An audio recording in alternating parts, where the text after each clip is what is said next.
Welcome back, ladies and gentlemen. Today, we're going to build an industrial sauna. There's a couple of reasons why. This polymer press is starting to create steam, and this area is only getting hotter and hotter, and eventually that steam's not going to go away so easily. Now, we've made a couple of changes. I increased the little bucket that we collect the water in because it was starting to reach further and further away. After some careful study, you can realize that the steam comes out right about this tile here. We also just connected the carbon dioxide vent right into the carbon dioxide vent needed for the natural gas generators. But it doesn't change the fact we really kind of need to move the oil refinery and the polymer press away from these areas because these are working type things, not power producing things. And we only want power producing things in this box. Let's keep our boxes separated. On the good news though, we are completely backed up on petroleum and on oil, which also means anytime these petroleum generators need to work, whenever our power levels get between 90 and 70, they'll have plenty of fuel to run off of. But remember, we wanted to put our power plant here. I think we're eventually going to put our nuclear reactor here. It's going to be a big one, which is why we've started a relatively small dig task. This way, it'll be convenient for the dupes. They can either go north to the power plant or south to our industrial area. Also, in the background, we've widened our polluted water tank. The problem was happening is the water was just staying full in this tank, which means this hydro sensor would tell this liquid vent to shut off, and then our polluted water extraction would just stop and the polluted water would start building up in here, which is not necessarily what we want. The great thing though, between the petroleum generators and the polymer press, it might eventually get hot enough in here to run slicksters. Of course, we'd have to go off colony to get slicksters because any slicksters here would have died right after the planetoid was created because it's just too cold for slicksters. A slickster can't even live below 35 degrees. But the comfort range is from 50 to 140. And right now, it's about 35 degrees down here. Now, there's a couple of things that we're going to need to keep in mind. We're going to need cooling for this tank. Not forever, but remember, this is our supply of cool water that feeds our bristle blossoms. And we want to run bristle blossoms even when we don't need the food, quite frankly, because we want berry sludge for our space missions.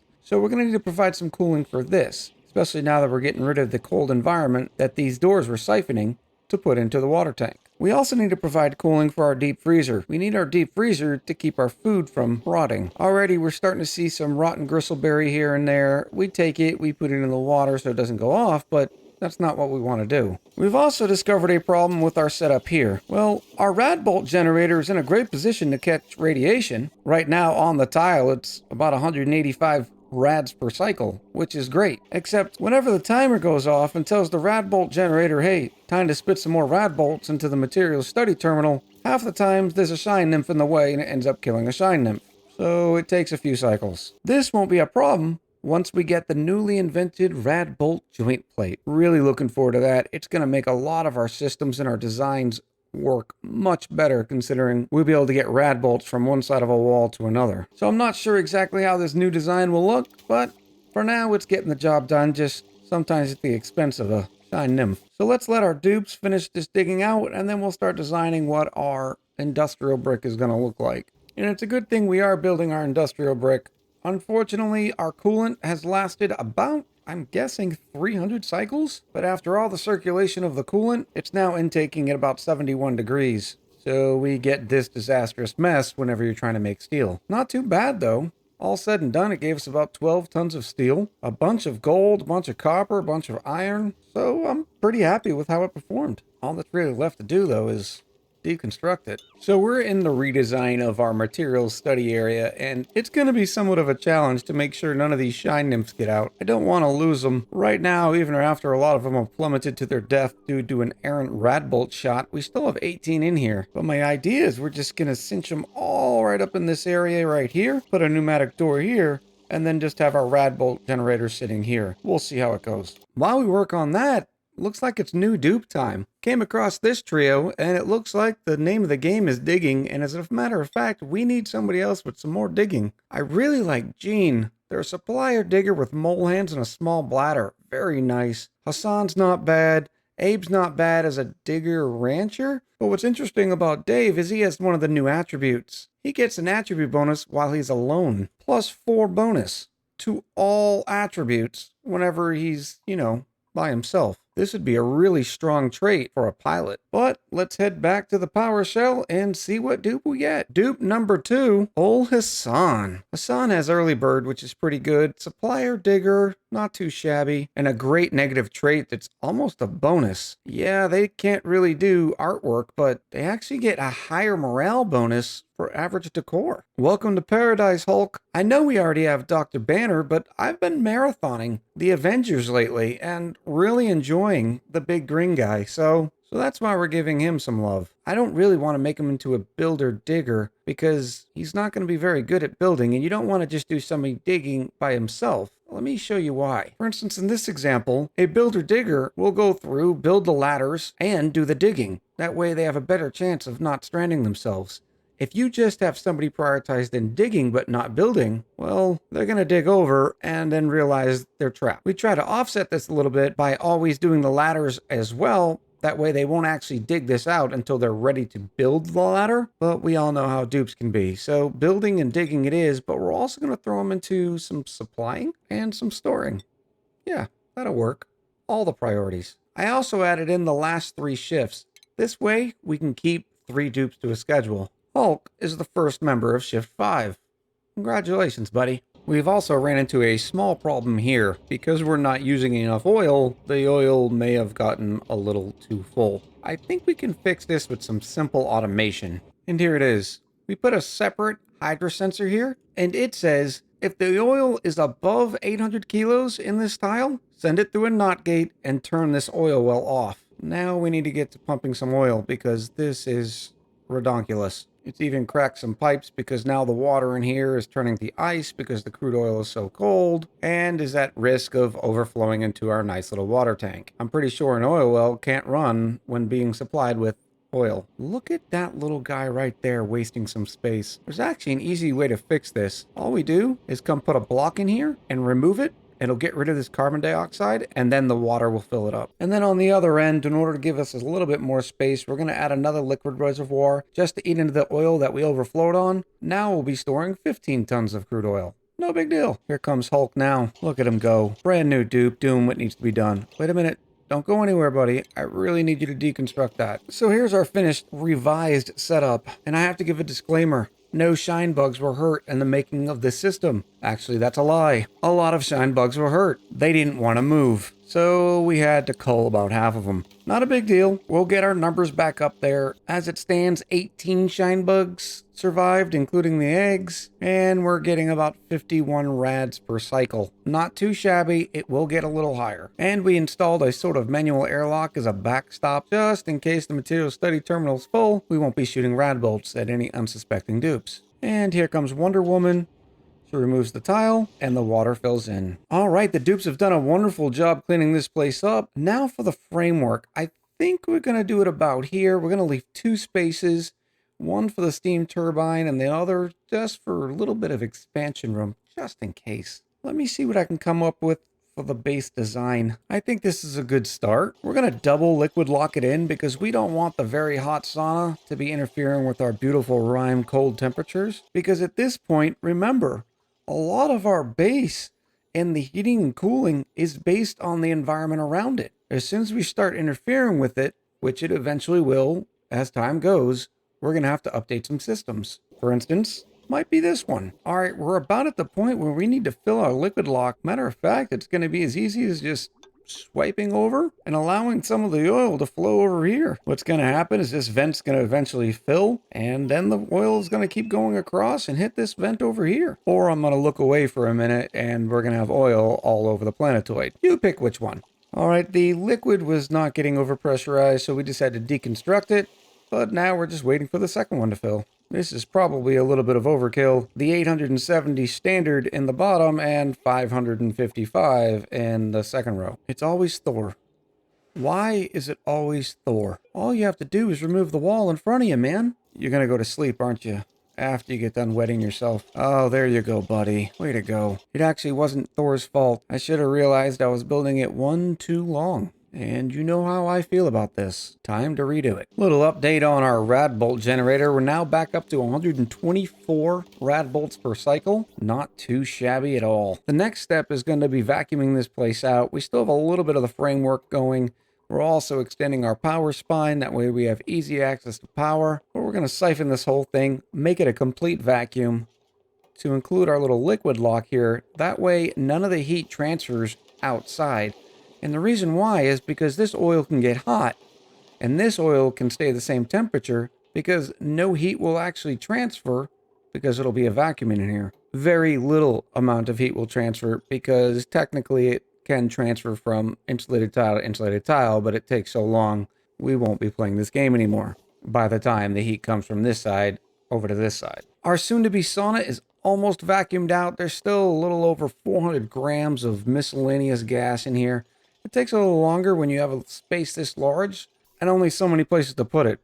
All of this junk gas is going all the way to the top of the planetoid. I wanted to show you a method of the way to make this going a little bit faster, and that's to put in some gas reservoirs. We'll just put in a couple like this, and a couple like this. Yeah, now we're also going to have to put mesh tiles down, not a big deal. And this way, the gas will also be able to go straight into the reservoir. And then we can dump it when it's convenient, or we can just, deconstruct it, because, let's be honest, doesn't really matter. This whole thing is filled with polluted oxygen and regular oxygen, so I don't really care if we deconstruct it and it goes back into the environment. Now it's running much faster. There's something about a perfectly vacuumed room that really makes my ONI senses tingle. Now we can start working on the thermo aquatuner. This aquatuner is going to be responsible for keeping these 3 steam turbines cold. We're going to use crude oil for our cooling loop. It's not the greatest, but it can go all the way down to -40 before it turns into a solid, and all the way up to 399 before it turns into petroleum. Plenty of range for us and what we need. The best part about it is we have a source coming from the bottom of the planetoid, so it was easy just to tie into it. Our cooling loop is filled, but we can't turn the aquatuner on until there's steam in here. Otherwise, it'll just overheat. So how are we going to get steam in here? I think first, it'd be best to start with water that's already hot. And we happen to have the cool steam vent sitting here, so let's just dump that in. Once we have a little bit of hot water, well, we then need to get it hot enough in here to where it actually creates steam. But once there is steam, we have to maintain it, which means maintaining temperature evenly throughout this whole thing. And the best way to do that is the temperature shift plate. Let's go with granite. And the best reason is we just have a ton of it. Now give me a second while I induce my carpal tunnel. It didn't take me very long to get tired of doing it individually, so then I figured we'd just machine gun it. Like this. And now I get to draw cool things too. Now this is going to take them forever to do, and we're going to have to remove temperature shift plates whenever we put buildings that don't allow them behind it. All the standard. Alright, that's about as far as I got before I ran out of granite. Now, there's plenty of granite around this planetoid. We just gonna have to go get some. It's almost like I try to do it right every single time I flip these things. Okay, I'm restarting. I figured it would be a bit wasteful to spend 700 tons inside this one industrial area, so give me a half an hour, 20 minutes, 300 tons of granite, and 10% of my sanity. All gone. Now this is probably going to take a month of Sundays for the dupes to finish, but it's okay because we need the water and the machineries to be able to heat it up. Here comes the water now. I'm going to stop right at about 80 kilos. I'm hoping that won't flood any machines that we put down here, and then we'll go from there.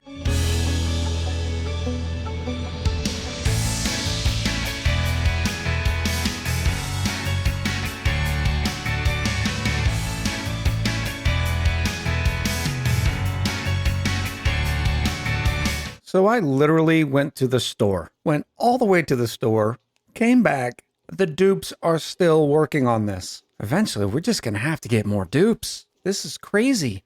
So the next episode is definitely going to be our deep freezer sort of setup. We're going to need the additional cooling in this base. In addition to our infinite food storage, we need the cooling on this water. It's up to 36 degrees, and it's enough that it stifled a lot of the bristle blossoms. Interestingly enough, though, we're still losing calories. I was under the assumption that our barbecue would be able to take over. I know my math is correct, and this many hatches is supposed to be able to support 15 dupes. We're only running 13 dupes. And right now, there's 98 eggs in this chamber, so I know there's enough eggs to really kick the meat factory into overdrive. I think I figured it out. So we just had one hatch die. It was 1,000 grams of meat and 2,000 grams of meat. Each hatch is only giving me 2K worth of meat.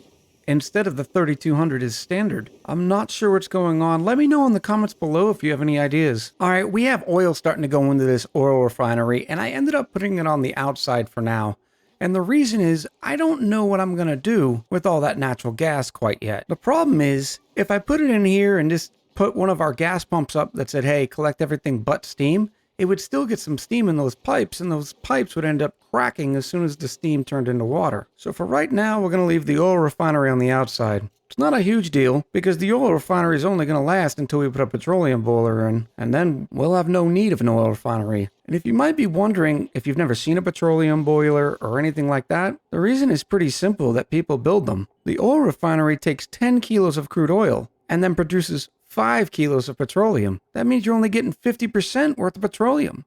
But in a petroleum boiler, you actually get 100%. Now, you don't get the excess natural gas. The natural gas that the oil refinery puts out is not through a vent. It's just through the environment, so it's a little harder to capture. Now, we could use a filter system and filter the steam back out into the steam room and let the natural gas go up to our natural gas reserves, but that seems like a lot of effort for something that we're not going to be using for very long. Speaking of natural gas reserves, we've doubled ours, and they're still full. Even though we shut off the oil supply here, so there's no petroleum being made and fed to the petroleum generators, our hydrogen generator is doing such a good job at providing power, the natural gas generators hardly ever have to turn on. All right, we're getting our first pieces of petroleum here.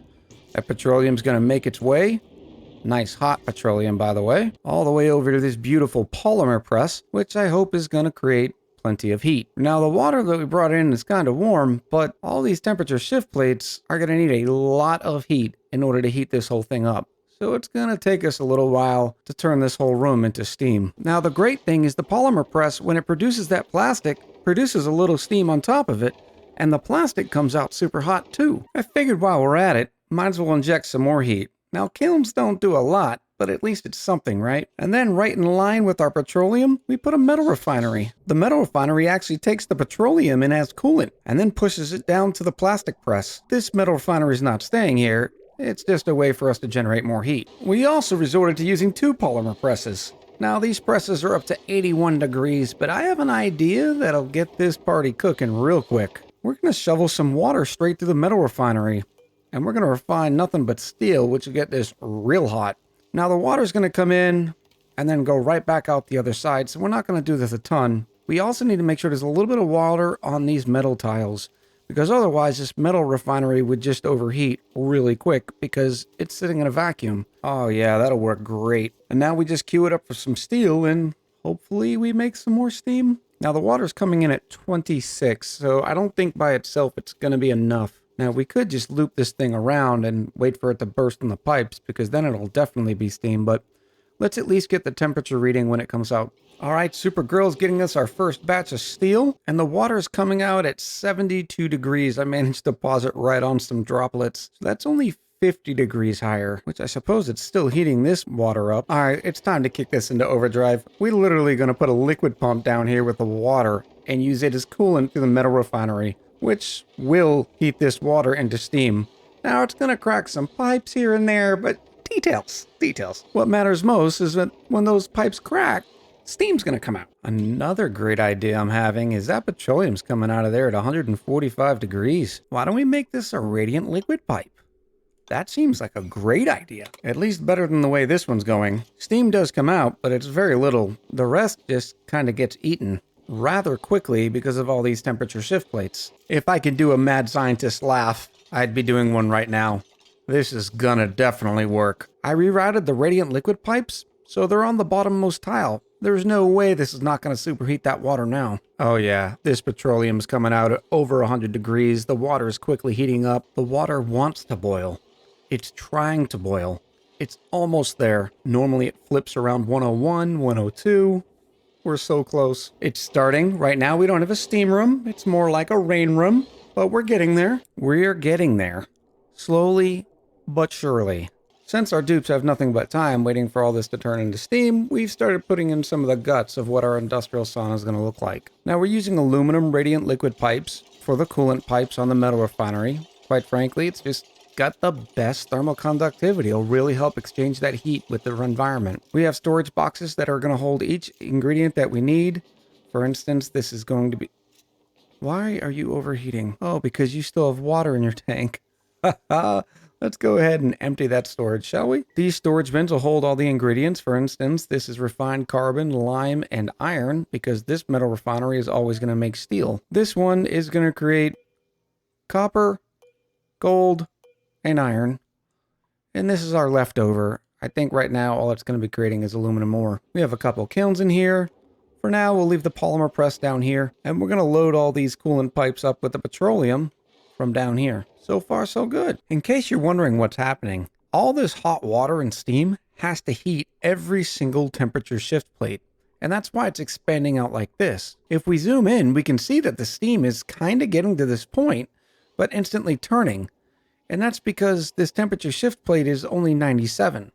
The one above it is 50, the one above it is 25, and one above it is 15. So you can see how it has to heat every single temperature shift plate.